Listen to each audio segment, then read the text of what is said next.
Good evening, everyone. I'd like to call to order this session of the Tacoma Park City Council. Will the clerk please call the roll? Mayor Stewart. Here. Councilmember Kovar. Here. Councilmember Mail. Here. Councilmember Qureshi. Councilmember Siemens. Present. Councilmember Smith. Here. Councilmember Schultz. Here. Okay. Welcome, everyone. Our agenda this evening, there are no changes. I will just quickly go through our upcoming meetings. Next Wednesday on July 26th, we have a voting session that includes a number of items. The resolution establishing the City Council goals and priorities for the Tacoma Park Police Department, a resolution ratifying the collective bargaining agreement with the United Food and Commercial Workers Union, Local 400, a single reading ordinance awarding a contract for executive search services for a police chief, a single reading ordinance awarding a contract for lobbying services at the county level, a single reading ordinance awarding a contract for on-call engineering services, a single reading ordinance awarding a contract for services for mentoring to a new, making a new United People, a resolution providing for the City Council summer recess, and tentatively we have a resolution for appointments to various city committees. Our work session next week will be a discussion of selecting a development partner for the New Hampshire Avenue Recreation Center. After next week, the City Council will not be holding its weekly meetings. We will be on recess for the month of August, and then we'll reconvene on September 6th. So don't come here looking for us on Wednesday evenings in August. We will not be here. But in August, we do have on Tuesday evening, August 1st, it is National Night Out. That is from 6 to 9 p.m. on Maple Avenue in front of Piney Branch Elementary School. This is part of a national events that take place in communities across the country, in which our police department comes out in the community. We build stronger relationships, have lots of activities and games, and do we know if the dunk tank is making an appearance this year? I don't know. Do we? You don't know. All right. All right. Our acting chief is unsure at the moment. All right. Anyway, I hope to see everyone, and please spread the word on August 1st for National Night Out. And just to let folks know that we do have on the phone Councilmember Qureshi. He was unable to be with us tonight in person, but is on the phone at the moment. All right, so before we begin public comments, I would just like to recognize the guests we have in our audience. First, I want to thank Dr. Jean Bailey for organizing and helping to bring these young leaders from Africa to participate in the Mandela Washington Fellows Program. This is a program that was started by President Obama in 2014, and each summer fellows come not just to the Washington, D.C., but to cities across the United States, and we are very happy tonight to enjoy and welcome members from different African countries. And so thank you for coming this evening, and thank you, Dr. Bailey, for organizing this and bringing everyone here. So, and we thank Howard University for hosting you all. And I know, Councilmember Qureshi, that you are particularly saddened for not being here in person, given that there are... I'm a huge Howard fan. Howard's a great institution, as is Councilmember Smith is a big supporter of Howard as well. Yes. Great. Well, thank you for being here. All right, getting back to our agenda, our first item is public comments on voting items. We have 3 voting items this evening. The first item is a resolution authorizing submission of legislative action requests to the Maryland Municipal League. If anyone has any public comments on that voting item, please come to the podium. Our second voting item is a second reading ordinance authorizing FY 2018 Budget Amendment Number 1. Does anyone have any comments on that? Our next item is the second reading ordinance authorizing the FY 2018 Stormwater Budget Amendment Number 1. Any public comments on that? Okay. So now we'll just open it up to general public comments. If anybody would like to make public comments, you can please come to the podium, state your name, and you have 3 minutes to make your comments.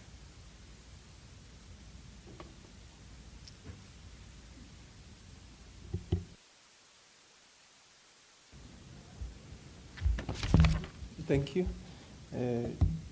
My name is Musa. I'm one of the Nelson Mandela Washington Fellows that are hosted here today.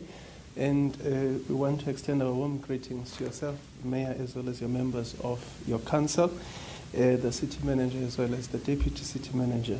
The fellows here, as just to extend to what you've kindly said about us, Mayor, we about 25 of us that are based here at Howard University from about 20 different countries, from Central Africa, DRC, to the west, to the east. You have your Nigeria, we have your Tanzania represented here, straight to the south, your Zambia, South Africa, as well as Namibia.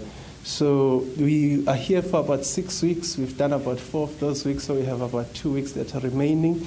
And we're participating in some in different activities, some academic of nature, and some site visits, such as this one. So we want to express our sincere gratitude for having us as guests here today. We've learned a lot from the session that we've had earlier on about how your city functions, and some of the lessons that we're taking back about how you relate to your constituencies, how you really are taking their interest at heart. So we're taking those with us, and we just want, as a group here, to express our thanks to you for the time that we've spent here. Thank you. Thank you. Thank you very much. Wonderful. Any other public comments this evening? All right. No other public comments. We'll move on to council comments. Any of my colleagues have comments this evening? Councilmember Smith?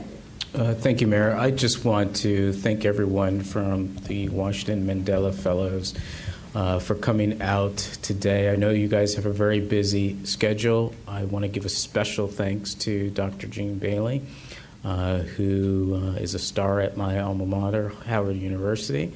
I do appreciate all the hard work that you have committed to our community. You guys are the future leaders of the world, you know. You guys are representing a number of different countries, and we hope that the best practices that we have here in Tacoma Park you can take back and help your own communities, and we can establish a relationship so that if you need any help with new policies on good governance, that we're here for you. So I just want to thank you all for coming out today. And I want to thank city staff for all your help organizing this. Jesse Carpenter, I appreciate it.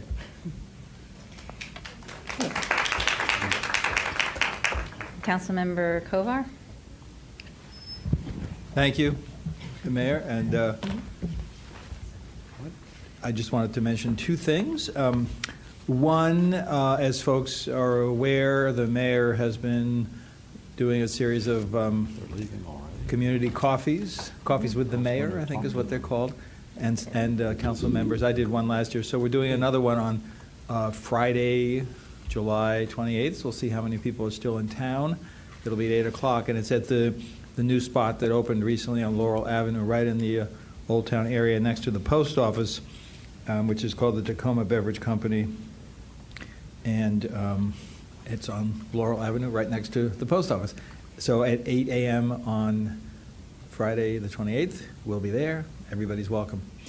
Secondly, and I think maybe the city manager will also mention this, I alluded to this last week. There's a survey that's been sponsored by Montgomery College, which gives members of our community the opportunity to weigh in on the 2 sites that are under consideration for the new math science building that's going to be constructed in North Tacoma as part of Montgomery College's Tacoma Park Silver Spring campus.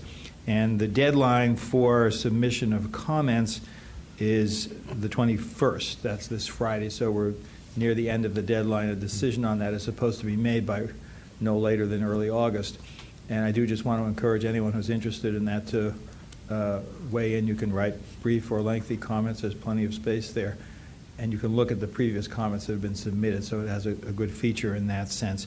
And to find the survey, if you go to the city website and then in the search bar type in Montgomery College and then click on Facilities Master Plan, then on the left you'll see there's a link to the survey, and I encourage people to do it. Thanks. Great. Councilmember Schultz? Yes, I'm sorry that our guests left so soon. I was hoping to be able to say something that might be of use to them. Two things I want to comment on. I noticed that on the rolling agenda next week that we have an ordinance awarding a contract for services for mentoring to make a new United People man up. And I'm just wanted to say that when we were a year and a half ago giving serious consideration to giving support or not support to the Taco Bell project, one of the important ingredients of that project was that Man Up was working with the owner of that Taco Bell project. That was the MUY, M-U-Y, LLC out of Texas, to arrange that about up to 20 employees, hires would be made available to qualified young people that were involved, men and women involved in Man Up. So, and I made a point of that because I felt that that was one of the very strong reasons that we would want to support the Taco Bell, notwithstanding some of the other issues that arose on the whole debate. Unfortunately, I was disappointed to find out that Man Up failed to do this work. The person who negotiated the agreement with the company, Terrell North, is not the point of my comments because he's been out of state for much of the year on a fellowship studying and hasn't been available. But he did ask me to work with his colleague. Can't think of his name offhand. Yeah, Brandon Johns. But unfortunately, myself and the managing director for the business was unable to get in touch with Brandon for many months, and as a result, the hiring process went along, and the folks that were part of Man Up were not made aware of it for whatever reason. I don't know, but I was unable to get in touch with Mr. Johns. Tried multiple times. He never returned any of my communications. So he basically was, absent. As a result, instead of as of last week, I was made aware that there is one person that's been hired by Taco Bell out of the Hampshire Towers. I got in touch with Dolores Duarte, who's a resident of that building, and asked her to put together a flyer to distribute it among the residents in Hampshire Towers and also the residents in Hillwood Manor Apartments, who were very eager to learn about it. But through that effort, nevertheless, there was just only one person that was hired, and that person was only hired because Ms. Duarte took the trouble to walk with him up to the Taco Bell and request that he at least be given a chance to be interviewed, and so he did get hired. At least that's my understanding. So this is a tremendous disappointment, and I have no idea what has happened to the organization, and I don't want to say anything about them that would be unfair, but failing to have any information, any feedback at all from anyone who's affiliated with Man Up with regard to what I thought was a really, really important job opportunity for a lot of young people in Ward 6 or anywhere else in Tacoma Park. for that to have fallen completely flat is just completely bewildering to me. So I want to say this before we get to this agenda item a week from today. Hopefully somebody from Man Up will get in touch with the city. But failing that, I'm not going to support anything that Man Up is trying to do from this point forward until we get some explanation. That's all I wanted to say on that subject. And in that regard, I'm still trying to work with the manager, the person who was anxious to hire these people. He's still in that mode. They're still in the hiring mode. And I'm trying to work with him to see what we can do to remedy that situation. The other thing I would just mention is that in New Hampshire Gardens, we're expecting the long-delayed repaving of the streets that were the result of an extensive replacement of all the water mains in New Hampshire Gardens a year ago. They finally have gotten around to getting the contractor on site starting Friday to mill and repave every street in New Hampshire Gardens, or virtually every street in New Hampshire Gardens. So I think we're probably just sort of in a state of delirium thinking about the possibilities of having smooth streets again, which have been in the recent months, it's been like riding on, it would have been easier to ride on dirt roads than what we have there right now. So that's all I wanted to say tonight. Thank you. Okay. Thank you. Councilmember Siemens? Thank you, Mayor.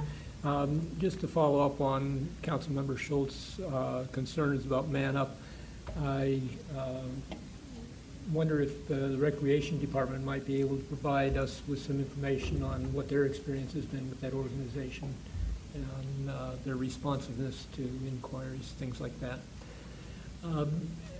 I wanted to say that, you know, quite often I disparage the weathermen who always seem to get it wrong.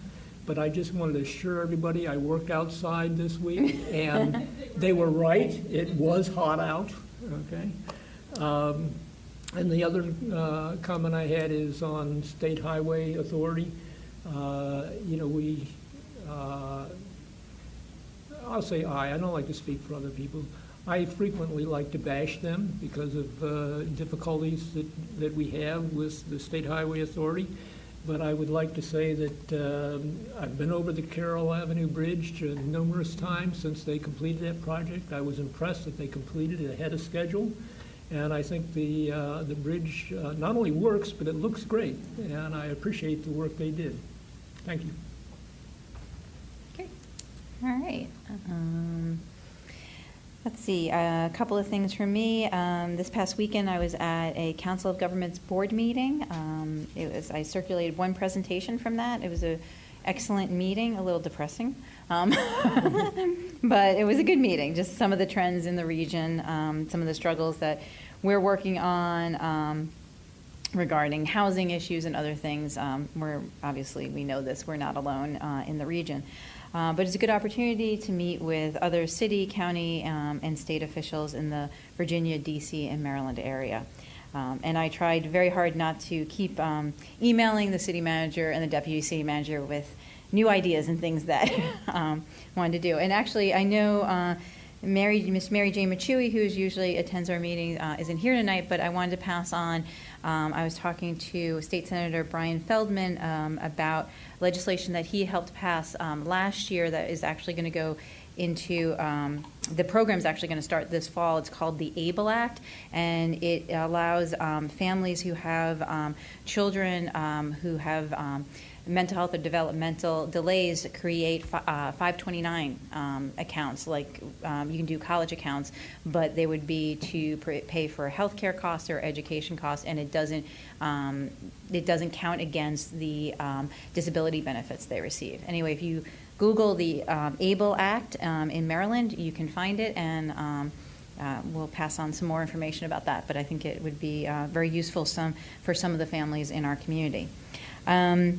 Councilmember Kovar mentioned that we will be doing another community coffee on Friday morning, July 28th, and we'll also be doing a lunch that day. I'm just going to eat my way through the city. on July 28th, I think Councilmember Schultz, are you with us that day? I'm I'm counting. All right, on July 28th, we're at Tiffin with our State Senator Will Smith, and anyone else who would like to join us that afternoon.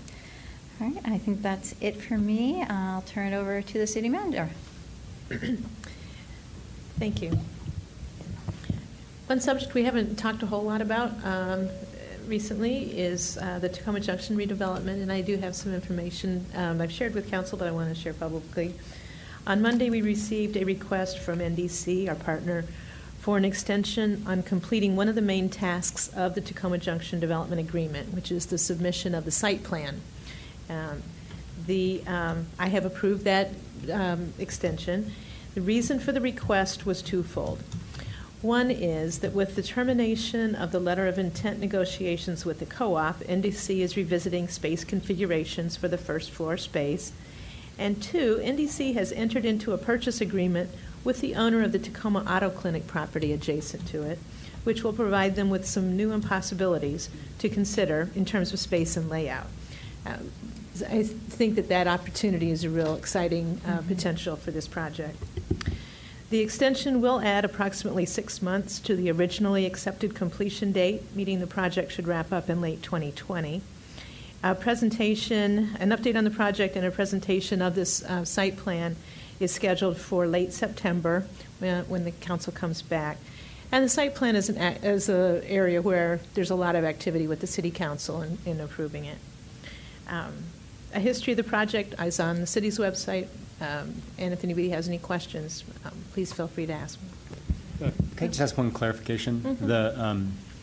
Our agreement also has a timeline for securing an anchor tenant. Right. Is that also being moved? I don't think that's moved, no. Okay.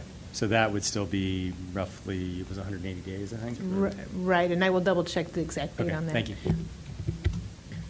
No, this was specifically on the site plan. I wanted to just mention some information on legislation related to unmaintained vacant property, which has been an area of interest for this council. Many of you know that on May 2nd, the Montgomery County Council adopted new legislation requiring the county to identify and inspect unmaintained residential dwellings and condominium units. The law goes into effect on August 11th. It provides for the assessment of graduated inspection fees by the county following the initial inspection. The cities of Tacoma Park's current vacant property registration law requires the registration of all vacant and vacant distressed properties, and a $200 registration fee is required. And there are no additional fees that are charged for repeat or ongoing inspections by city staff. As of August 11th, both laws, the county and the city laws, will apply to city properties. The city attorney, when asked to compare the two laws and provide advice, indicated that the council has 3 options. You can amend the city's current law requiring the registration of certain vacant properties. You can opt out of the county law, or you can repeal the city law and opt into the county law. And we're looking at that, and we will be bringing those options before you in the fall.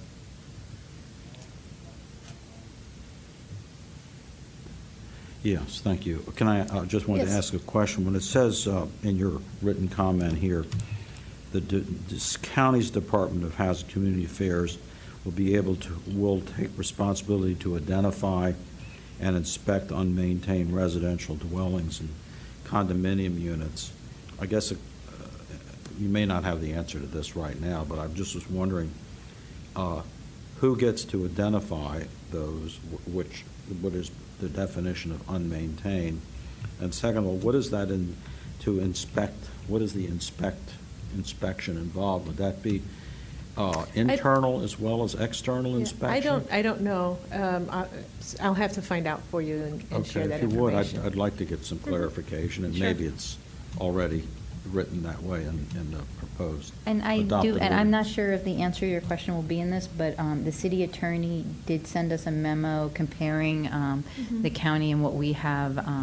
Yeah, a couple months ago. A couple of months ago when they first. they But did? I don't remember that question. I don't remember about that one, but what the there's- inspection yeah. covered. Right. Hmm?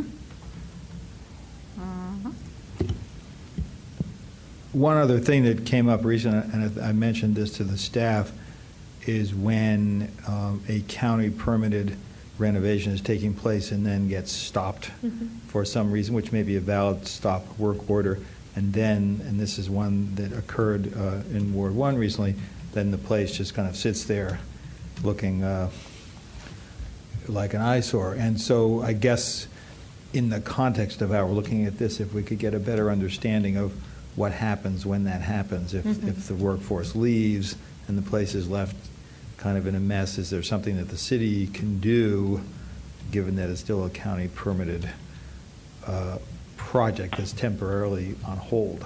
So just be good to have a clearer idea of how that plays out. I can get back to you, but in general, it is the responsibility of the owner of the property to maintain the property, and even if there's a stop work order, if there's a mess, there's to clean it up. And so, in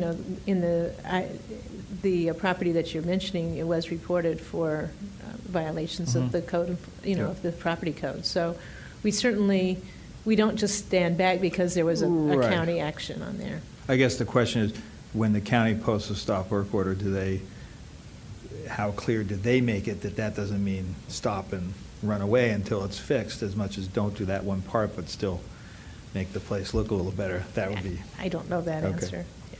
Thank you. As Councilmember Kovar mentioned, the Montgomery College Math and Science Building Project survey is available, and Friday's the last day to weigh in on that. And there's links in the item that will be posted from my comments to get to those, to get to that survey. Attached to your comments, to my comments this evening, are a list that our city clerk has prepared of all of our city board, commission, and committee members and the vacancies on committees. Strongly urge you to do some recruitment. We need some more folks for these various council committees, and obviously trying to get a broad group of people interested in the committees is always hard work, but very valuable. So that information is attached. Have kind of a fun solar light project to report to you. We've been given a pilot project that's to showcase solar lighting technology. Montgomery County Council member Tom Hucker coordinated getting this pilot project in partnership with two civil engineering and building firms based in South Korea. One company is called UNO and the other is KCIT. The pilot will involve, at no cost to the city, 2 solar street lights and several crosswalk lights, so down below on the ground. The lights have a new driver technology that improves upon traditional solar street light system. The lights will not need to tie into any electricity source, will be powered entirely by built-in solar panels on the light poles. The location for the street light fixture will be right here in front of this building at the beginning of the footbridge, the main entrance of the building, provided needed light in that location, as well as crosswalks at Maple and Grant, illuminating the crosswalks. Because if you do go out to Maple and Grant, there is a street light, but it's not over the crosswalk, and the people in the crosswalk are almost invisible. So this will be a nice adjunct to our system, and we'll see how it works and see if it's something that we can then adopt in other areas. They're going to have a kind of a ribbon cutting for this event to show off this new technology on August 17th at 10 a.m. I think it's been changed. I'm sorry? I think it's been moved to September. Oh, then it's not going to be in August? No, it's not in August. Okay. I was told it was moved to September. Okay, but you don't know when. Oh, I did. Wait. I'll get back to you. When we get back and get the in any event, I would like September. people there. Yes. So, gee, it's good. Otherwise, I'd been out there on August 17th. I know. And talking about power, there has been this Tacoma to Linden underground transmission project that's been talked about. We've talked about it before. That is a major PEPCO project running from New Hampshire Avenue and Eastern Avenue, Fenton Street, and then over to Georgia Avenue and up. There will be a PEPCO informational meeting about this at the Silver Spring Civic Center building on Monday night at 7 p.m. And so it affects a lot of Tacoma Park. Sounds like it's going to be I think the deputy city manager said, what, 2 years perhaps we're talking? For the Pepco Fenton project. Total of 2 years. Right, so it's going to be quite an annoying project, and I would think that people would want to know about it. So there's information on the website, kind of a PDF that's linked here, but the more information would come at that informational meeting on Monday night. And in terms of hiring update, our new IT manager starts on Monday. We're very happy. Who is it? We'll announce it next week. You all announce it? We want to make sure that he walks through the door, I think. Yeah, I know how that can happen, how that can go.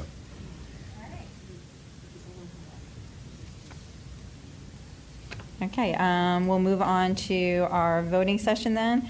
The first item is the resolution authorizing submission of legislative action requests to the Maryland Municipal League. I'm actually going to turn this over to Councilmember Smith to run. And I'll turn on your mic. Thank you, Mayor. Last week, we discussed 3 priorities. One of them had to do with allocating a portion of the sales tax to municipalities. I went and talked to the senior staff at the Maryland Municipal League, and if we just had 2.5% of the sales tax allocated to municipalities, municipalities would receive in total $37 million. That's not bad.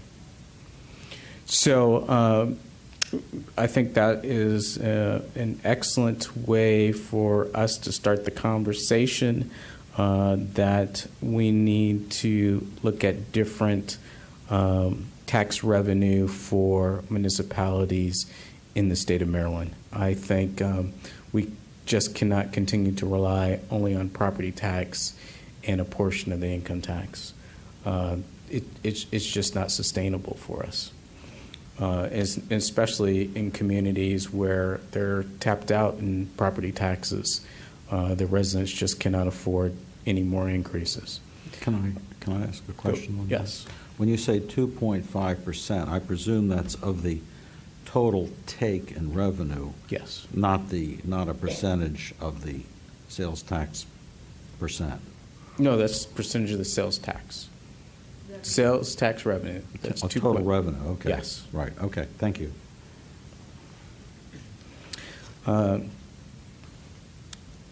We had 2 other priorities. One priority given to us by Council Member Mail was to have 30% of the funds received from the Regional Greenhouse Gas Initiative, RGGI, to be used for efforts that reduce greenhouse gas emissions, such as energy efficiency, retrofits for homes or apartments of low-income residents. As a member states of the Regional Greenhouse Gas Initiative of the Northeast and Mid-Atlantic states, Maryland receives proceeds from the auctioning CO2 allowances. I think this would, this plays into the Paris Accord, trying to get the state of Maryland municipalities to do more to be more proactive when it comes to the environment. And I think when we talk about doing things for homes or apartments of low-income residents, for more municipalities to have actual control over that, I think we would have a very good chance of these priorities passing when it comes before the legislative committee. And the final priority, this one I think is really important. Last session, Delegate Alonzo Washington of Prince George's County had a bill, HB 1345, pass, and the governor actually signed this bill that set up a National Capital Strategic Economic Development Fund. If this fund receives money by the governor, 85% of the appropriation is to be allocated for projects in areas located between Interstate 495 and the District of Columbia. What is really interesting about this is that the money for the fund can be used for commercial and residential development, including site acquisition, land assembly, architecture and engineering, site development for revitalization in areas designated as sustainable communities. And Tacoma Park is a sustainable community. So I think this would be a great opportunity. Of course, it all comes down to whether or not we can get funding from the governor in the upcoming budget. But right now, I don't see other avenues for economic development inside the Beltway coming from the state. But I do think that this gives us a chance for some type of economic development. Great. Oh, let me just add one last thing, Mayor. So these priorities, if we pass the resolution, they will go to the Maryland Municipal League's Legislative Committee. Priorities from different municipalities throughout the state will be considered by the committee. Those that receive a majority vote will become the priorities for the league. The league usually considers 3 priorities, and sometimes the league considers what is called strategic initiatives. They are not as important as a priority, but the league says that this is something that, if the state did it, we would be happy. But of course, highway user revenue will once again, I assume, be the #1 priority for the league. Thank you, Mayor. Can I comment on this Yep. too? Because it has the word economic, that always perks my ears up. I think so we have the law, that was signed by the governor. So now the key is trying to figure out how to persuade Governor Hogan to put some money into that fund, a meaningful amount of that fund. And with an election coming up in the not too distant future, that might be where we can gain some leverage to get him to try to do that. But that's kind of a political process as opposed to an administrative or legislative challenge, because except to the extent, I guess, that the governor prepares the budget. And if he prepares it and there's a 0 in this category, then there's not a whole lot that the legislature can do. Am I correct in that respect? Yes. So I think it really falls mostly into the political arena. Right, and that's where the legislative committee, spends their time with Candace Donahoe, the director of government relations. She goes out and tries to push these initiatives, these proposals through politics using the political levers. And I'll just say that I was thinking a good example of this is when we raised the issues with the utilities and WSSC. Was it 2-3 years ago now? As one of our suggestions for moving forward, the action that was then taken is the subcommittee that Councilmember Smith has been chairing. Yeah. So it's not all, I think it's not always a bill that has to go in, but can spur action in other ways. Well, we have this case. We have the bill. The bill is signed and approved. Believe it or not, it's kind of hard to believe. The good news is that 85% of the funds would go to the municipalities inside the Washington Beltway, but that's also the double-edged sword. Is that when you're trying to get a large organization like MML to get behind it, that there's only going to be a certain number of cities that are actually kind of motivated to lobby for it. Well, if I may, Mayor, that's always the problem at the legislative committee. It's made up with, by a lot of small municipalities, and some of them are very conservative, and they have different interests than inside the Beltway. Primarily, I'm speaking of Montgomery County, Prince George's County, and Baltimore City. But if it's a give and take, there have been bills in prior sessions that have been very helpful to smaller municipalities that the league has gotten behind. So, in rural municipalities, I think it starts with having the conversation about trying to get behind this. And sometimes it's a trade-off, you know. Yeah. We might have to support something that the smaller municipalities, the more conservative municipalities might want. Well, that's old-fashioned politics, the way God intended it to work. You know, we scratch each other's back. Which seems to be a notion that has been lost on the U.S. Congress. Never mind. Thank you. Great. Any other questions for Councilmember Smith on this, or discussion? Councilmember Mel? Your turn. No, it's that one. Thanks, Councilmember Smith, for the work on this. And just following up on the greenhouse gas associated with one, I have a couple of amendments to propose to the text, and I don't know, should we do that now, or we don't wait until we're done with the discussion? We can just do it now, I guess. It's, Okay. it's fine. The amendments are, one, a sort of a technical one, after the words Regional Greenhouse Gas Initiative. I would say the proceeds, instead of funds received from proceeds from the Regional Greenhouse Gas Initiative, I think that'll just be, people would know exactly what we were talking about if we said proceeds. So of the funds received from Reggie would be replaced with of the proceeds from.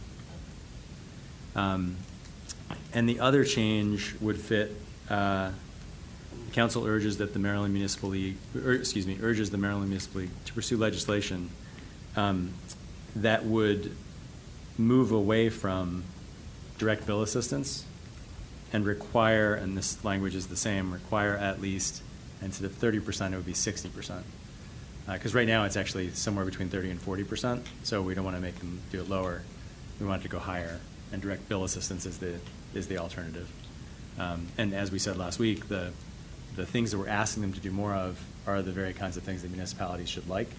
They're programs that provide direct assistance to some of the assistance programs that we have, for example, like home energy audits and retrofits, things that are sort of very tangible things that municipalities can connect to.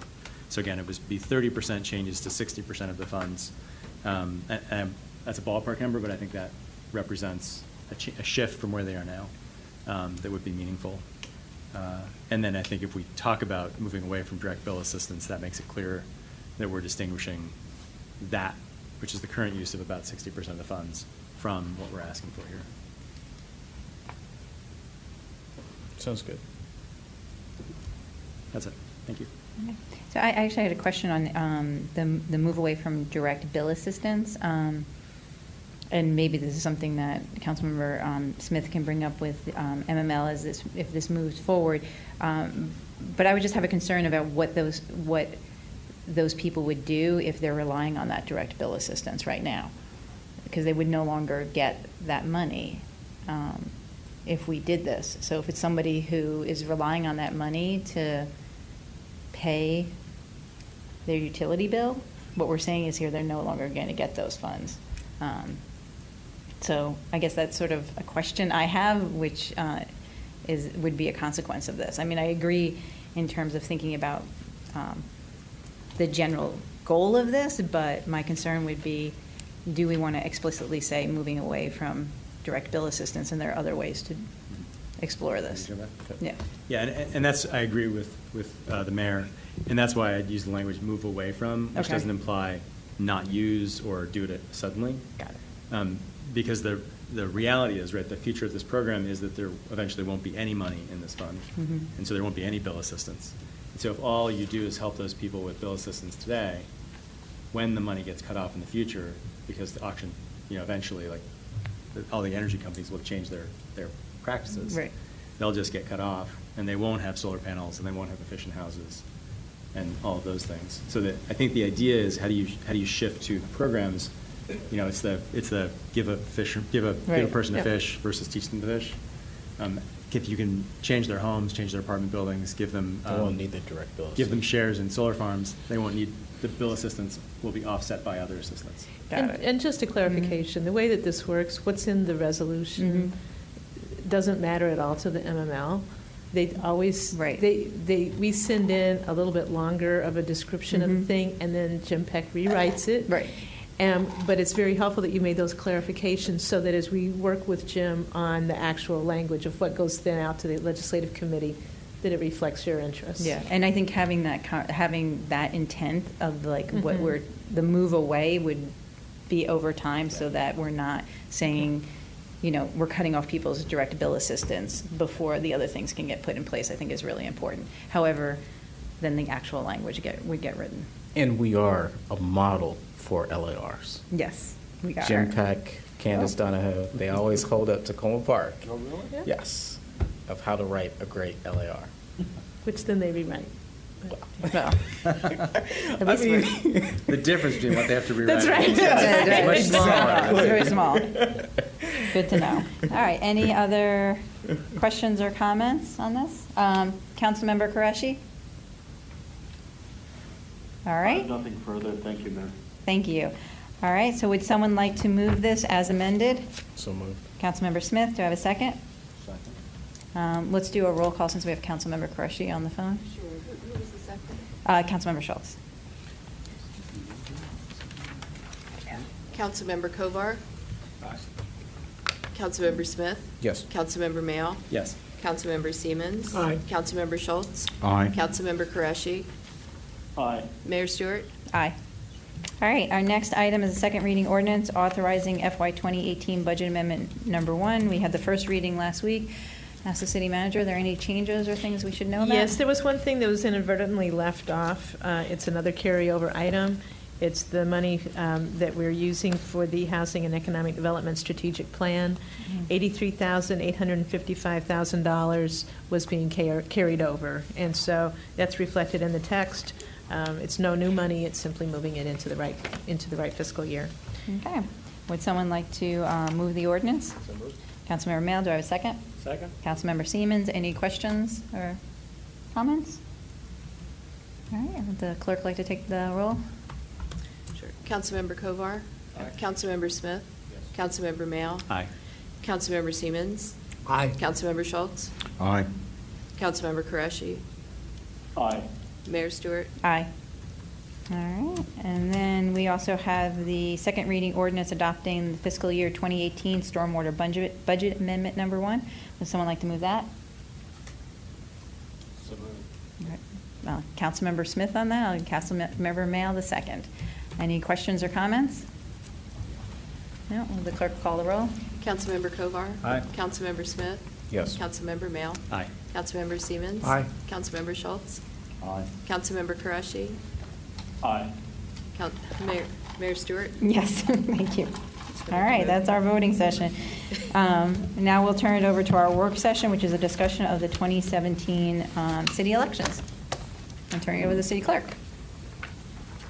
So, since things happened earlier with the charter amendment, I wanted to make sure that the council, things happened earlier because the nominating caucus is moved to September 12th, which is, it's a month earlier. And before we get into the fall and start heavily promoting the election, I wanted to make sure that the council is comfortable with what the Board of Elections has proposed to date.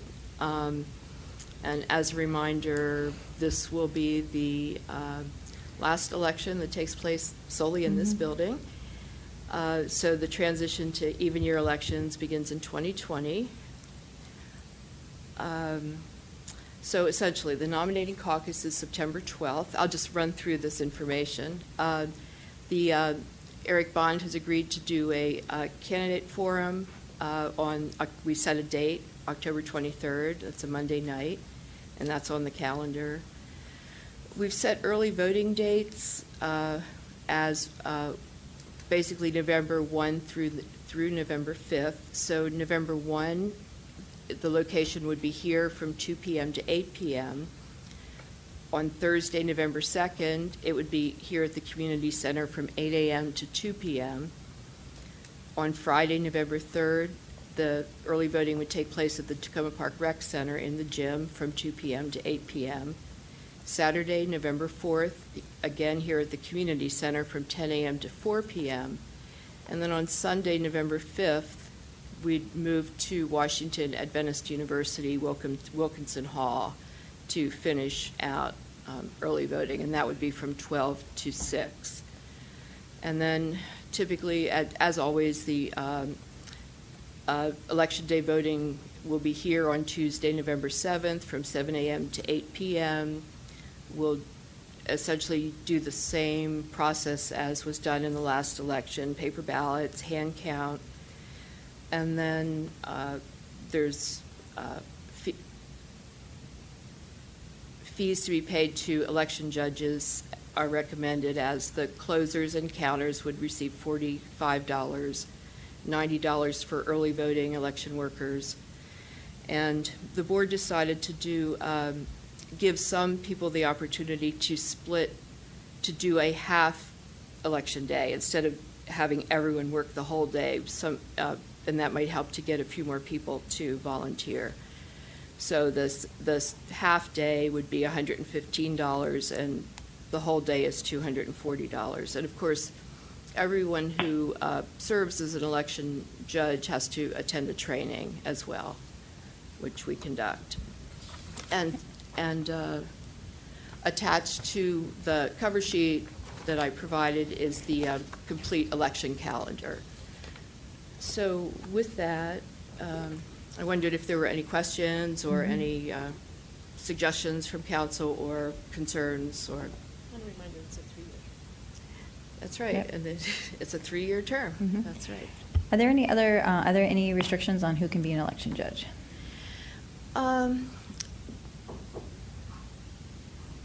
They can be 16 and up. If they're younger than that, they could be helpers. We need basically to probably have to speak English, but a bilingual is fantastic. We try to have election workers be from the city, if at all possible, but the board has used people from outside of the city as well on occasion. Restrictions other than that, they're registered voters, of course, and that's essentially it. Well, they can't be, all right, what they can't be is they can't be campaign workers, they can't be candidates, they can't be right, ardent City supporters council of one members. candidate. Pardon? City council Can't be members. city council members, that's exactly right. What am I missing? And if they're under 16 and helping out, they can get SSL hours for it? That's exactly right, yes.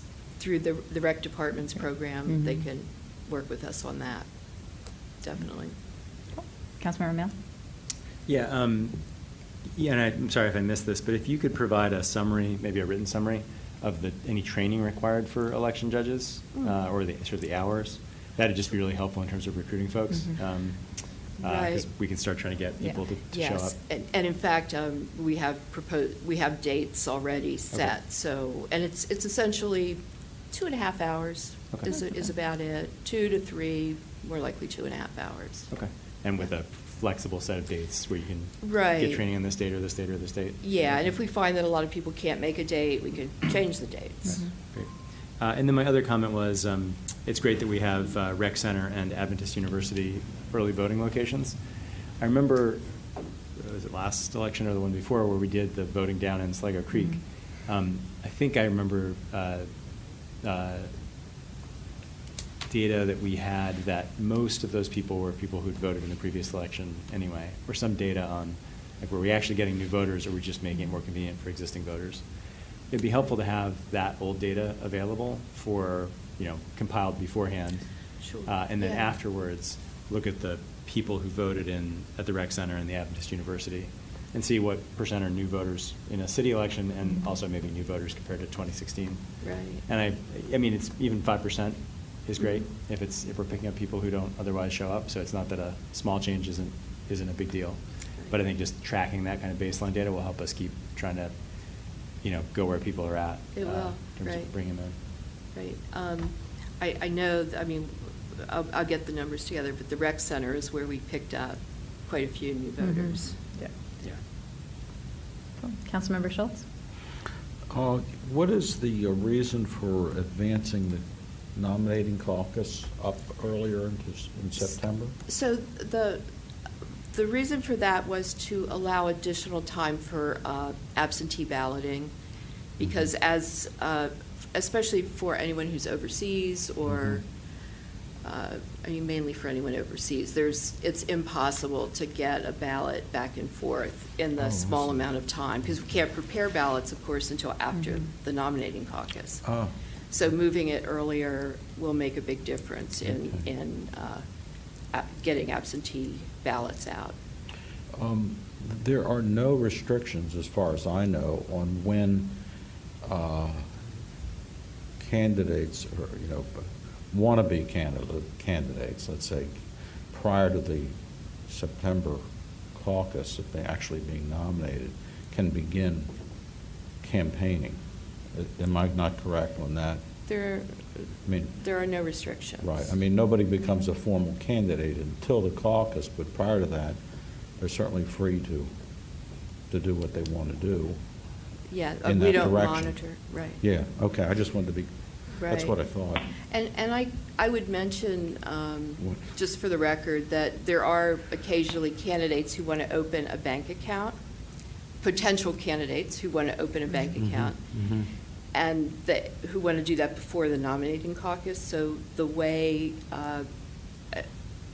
I handle that is I have a form that they can submit to indicate, to provide some information to show that they're eligible for candidacy, and I confirm that they're registered voters and that they are what they say they are, and then give that form back to them, and they take that to the bank and use that to set up a bank account. Oh, okay. I've encountered that every time. There's a couple of people who want to get started early.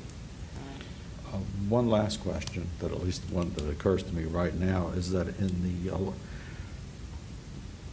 2016 election, after the nominating caucus in my ward, we had a candidate who decided to run for office on his own initiative without any formal nominating process. On the one hand, it's we don't want to discourage anybody from being able to run, but this was a person who chose that they decided they wanted to run, and they did, and they got some votes, to their credit. But it just seemed to me, and I'm saying this now since I'm not going to be a candidate this year, so it's not a prejudicial comment in that respect, but it just seemed to me that that's just not something that, well, let me back off and just say that I'm just thinking that's something that the election board may want to look at as to whether that's a valid way to do things, because I think it can create some confusion and consternation.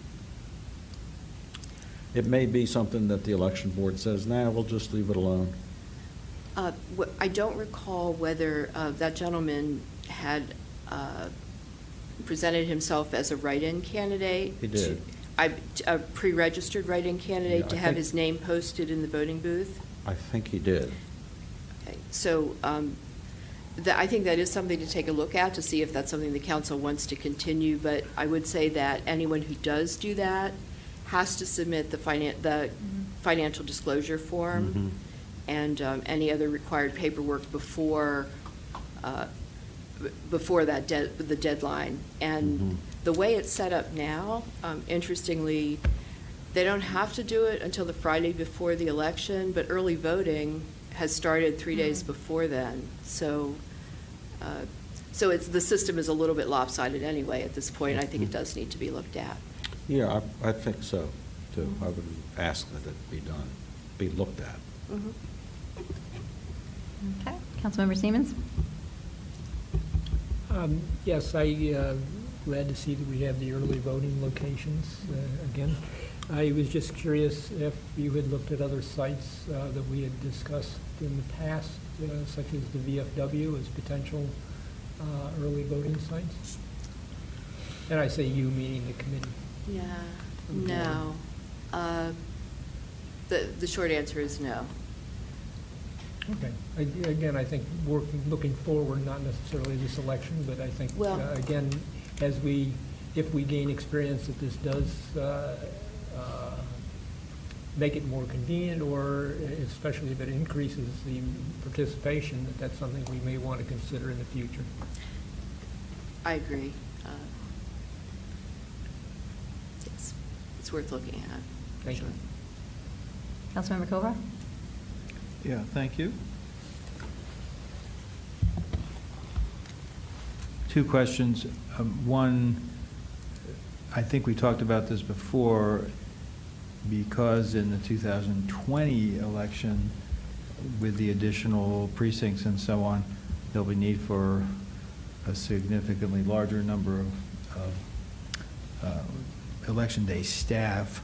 I think we had talked about the idea of using this year's election as an opportunity to get a number of people trained. So the question is, should we do some, it sounds like you're already working on, and the election board is working on the recruitment, but do we want to try to get like extra people and really advertise that we need folks, perhaps more than we have in the past? I don't know the answer to that, but it's something to think about. Right.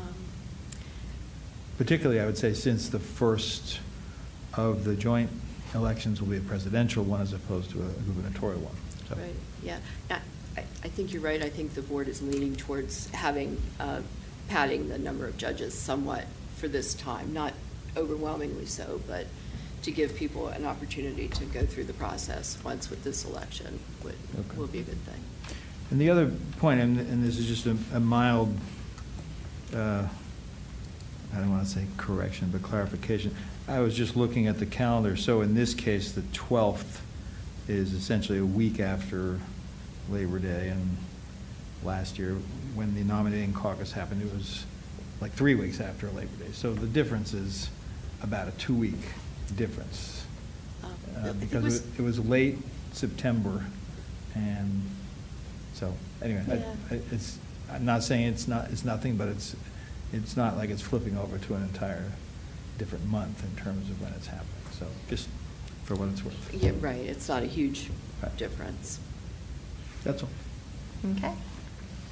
Councilmember Mill? Yeah, I'm sorry, I thought of one more question. I wonder if it would make sense to add to the calendar between now and the election a newsletter story about ranked choice voting. And I suggest that because I expect there'll be 3 candidates or more in Ward 2. And I know how many people forget that we have ranked choice voting and think that they only get, one choice, or that they should put 1s in all their favorites and 2s, and invalidate their ballot. Mm-hmm. A fair vote, as you know, is based in Tacoma Park, and it might be that April, working with, like drafting a story and then running a pass fair vote, could come up with a, sort of a good infographic or something that could be used. Sure. I mean, yes. In fact, we'll be preparing material for candidates to use in addition to material that we'll be providing for voters, so that candidates can educate people as they wish in terms of ranked choice voting. Great, thanks. Great. Councilmember Smith? Thank you, Mayor. Has the committee, and I know I brought this up before, give any serious thought about having polling places in the apartment buildings?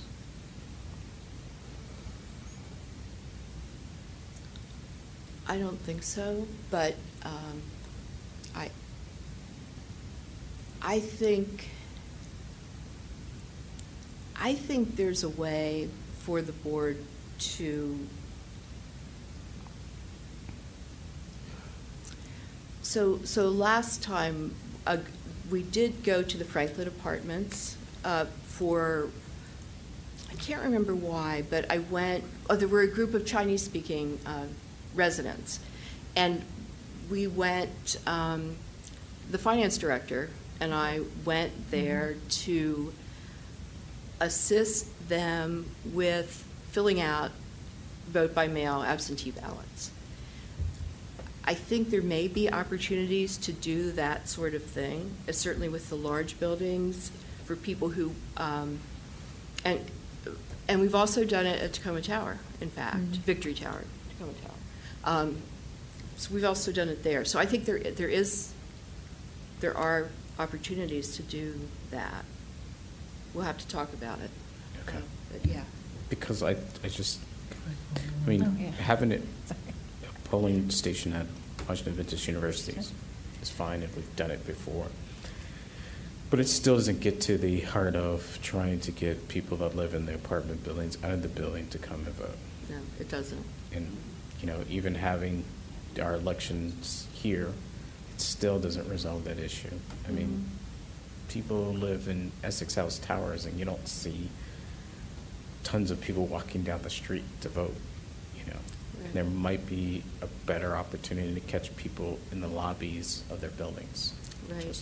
Yeah, I just don't think we could, my sense is it wouldn't be, to have a precinct there, well, we wouldn't be doing that anyway, because an early voting day in the apartment buildings, I don't know that we could do that.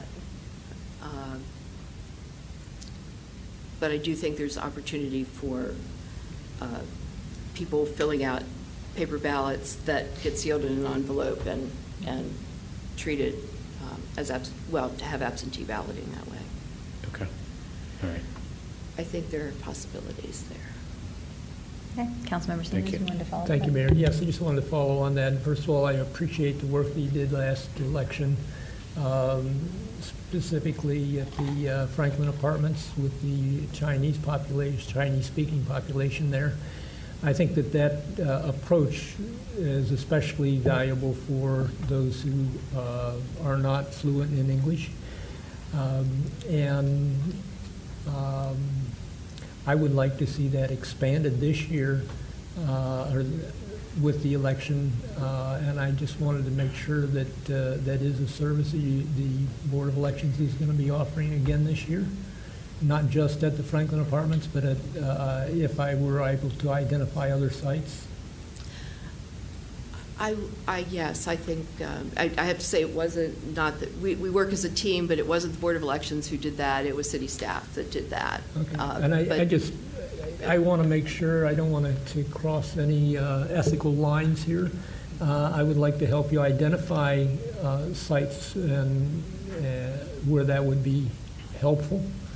But I, again, plan to be a candidate, so I don't want to cross any boundaries there. Yeah. I think if anyone has suggestions about ways that we should be reaching certain groups of people, feel free to share that information, and we'll see what we can do and try to do it in a fair way. And you can accept this as an announcement that I will be running this year. Oh, yeah. Thank you. Councilmember Schultz, did you have something else? Yeah,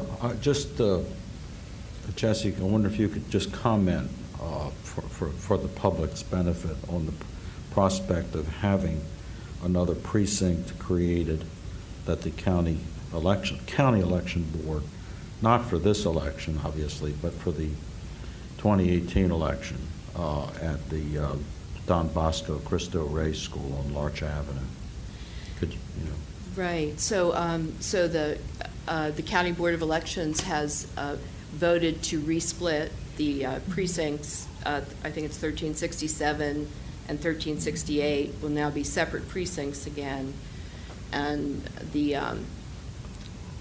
one group will vote at the rec center, and one group will be voting at Don Bosco Cristo Rey. The school was identified as a good location for a good accessible location for voting, and I think it'll make a big difference in terms of convenience for voters. Yeah, I think it will, absolutely, and it'll make it a lot more practicable in 2020 when our city election gets merged, so there'll be plenty of room for people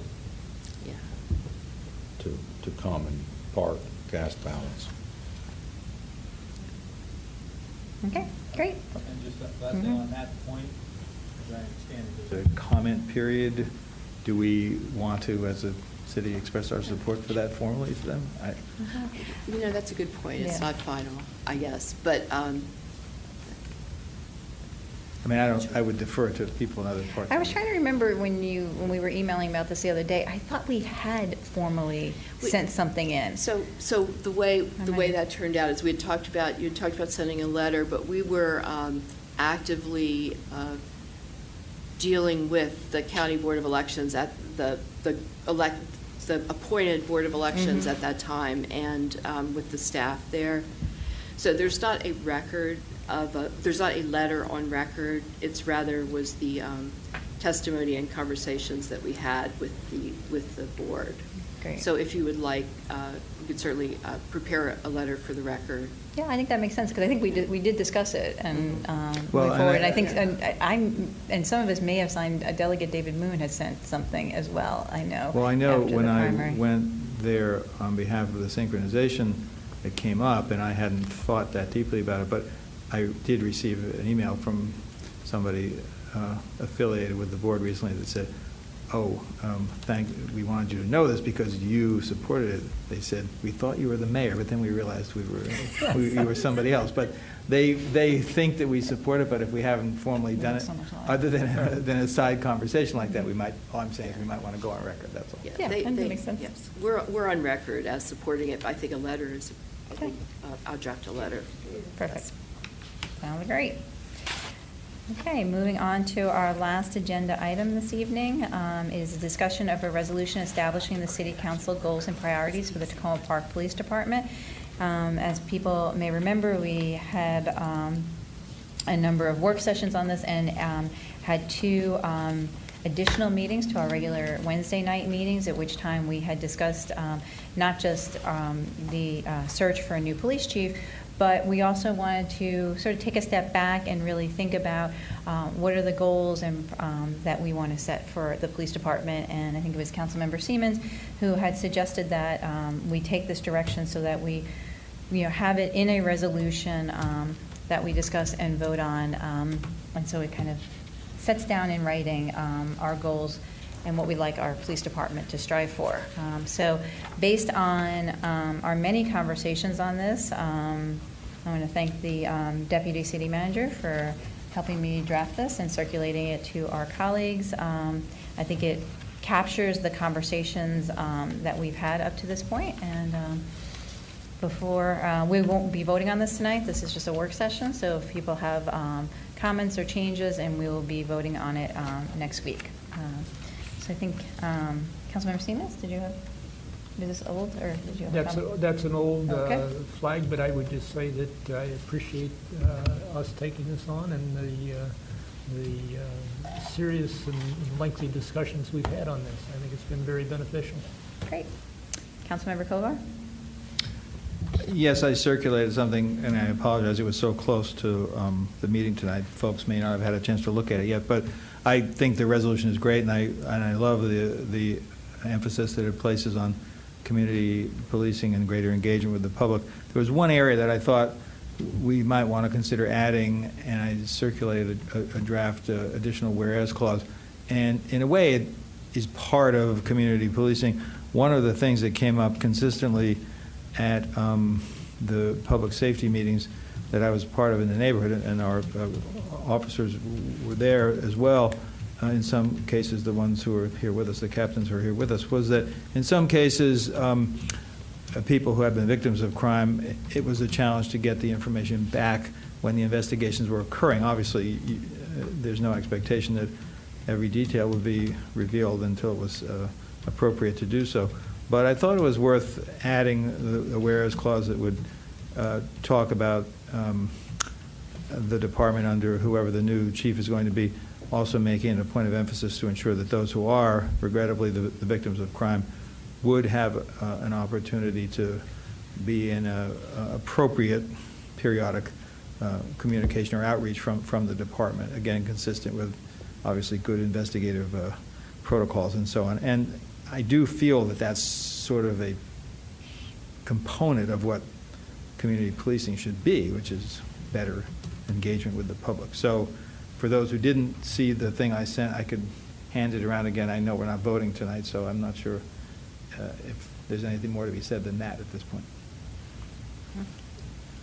Great. Any other comments or thoughts or reactions to Councilmember Kovar's? All right. Yeah, or just that we do have, if I may ask Peter, Mr. Kovar, if we do have a person in the police department who does victim assistance, and so since I haven't seen what you've written, what you're talking about. Yeah, I think this is a little bit vary. different. So the example would be, there had been, I don't want to say a rash, but an uptick in burglaries. I think it was primarily in the parts of the two wards, the one I represent and that Councilmember Qureshi represents, that border D.C. In the areas of those wards close to that, there had been an increase in burglaries, and based on what the police have said, in many cases, it's a very small number of perpetrators who do all of that. But if someone had the misfortune to have had their home burglarized, it's not so much victim assistance, which I think of typically as more if somebody's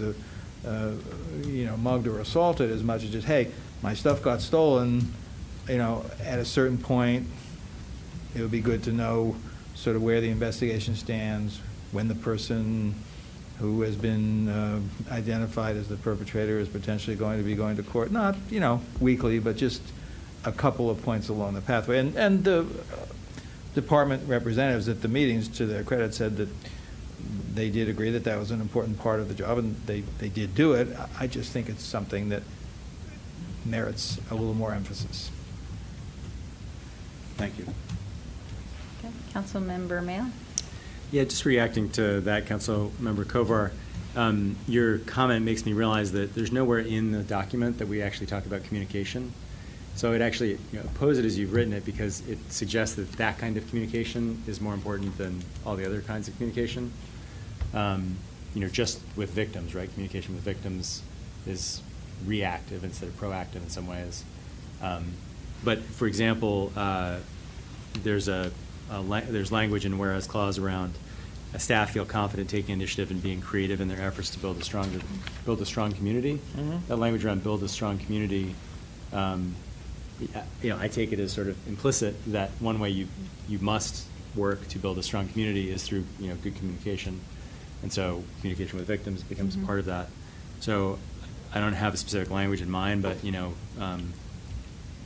being sort of the aspects of it to me that are important are being good listeners is one part of that, building a strong community, and being good communicators back to all the people of the city, including those who are victims of crime, sort of as another. Yeah, I appreciate that. I don't mean to suggest that should somehow be singled out above all others, and if it would make sense to have a more generic type of clause on communication, I wouldn't object to that. I think when you said it's implicit, I think it should be explicit. I guess that's my point, whatever it is.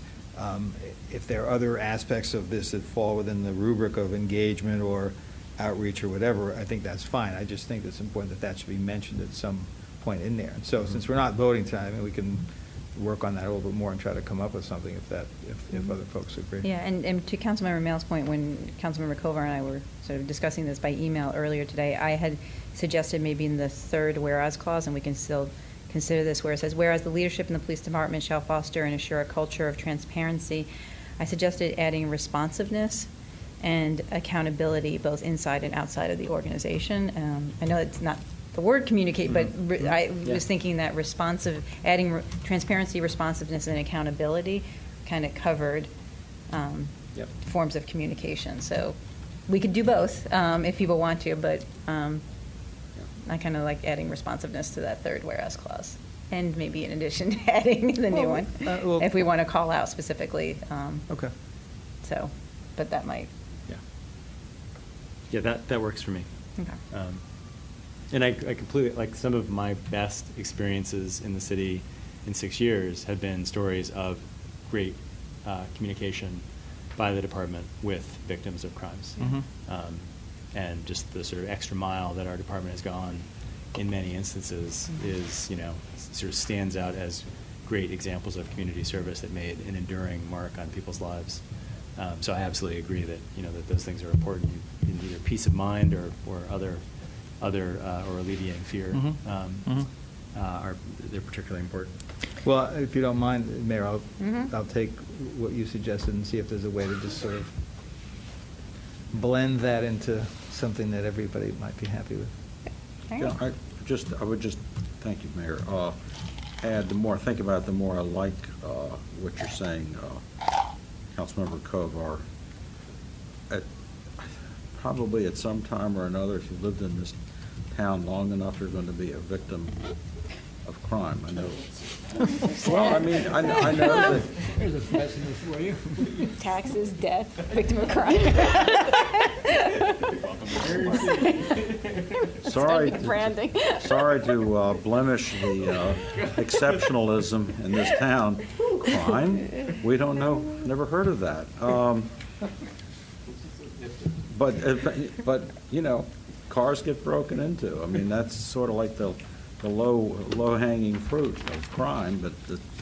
But to my point, and that is that we can all talk about, how crime has been reduced, and it has greatly, significantly over the last dozen years. But when you're a victim of it, it doesn't matter how much crime's been reduced. Yeah. You feel violated, and we all know that. So I'm not saying anything that's not known.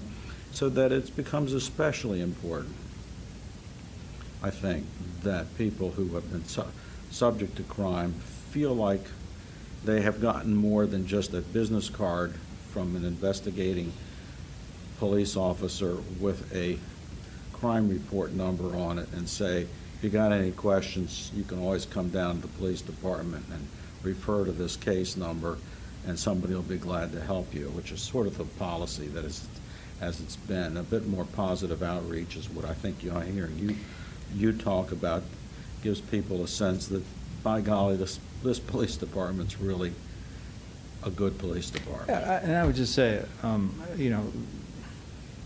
they all work very hard. I think they're spread pretty thin. We've talked about that repeatedly. So this is not about trying to create lots of extra work. This Right. is a limited amount of occasional, periodic, targeted information that I think is what I'm talking about. Yeah, if I may, I'd be happy to talk to somebody about some language with this. I think the one thing that is kind of missing here is the concept of proactive communication. And so there's accountability and there's transparency and responsive, but I really think that the concept of proactive communication is what we value with the police department often. And so that's somehow, if that can be somehow worked in here, I think it does address what a number of you are talking about. So I'm happy to talk with you about some wording. Good. Great. Perfect. All right. I would say then we are done for this evening. Actually, I just want to say two other things that if people are looking at their emails, the city manager has circulated information regarding the looking for the search firm for the police chief, so Right. pay attention to that, please, as well as the process for hiring the county lobbyist. That's right. And my recommendation that you'll see is that I do have some council involvement on choosing the lobbyist. As you look through the police executive search firm things, to me, it didn't seem like it needed to have an interview process on that. But if somebody feels differently, please, as you look through it, let me know, and we'll be happy to talk about it. Okay. First, I just want to thank you for all the hard work that staff put into this. Yeah, they're great. We've been talking about this for a while now. Yeah. Regarding the firm, I didn't see in the email, have we ever used them before? The police executive search firm? Tacoma Park hasn't, but it's a Okay. major firm. Right. I just wanted to clarify Yeah. that one point. Okay. Yeah, I mean, I think anybody who's been involved in city management has used them at some point. Okay. All right. That's fine. Thank you.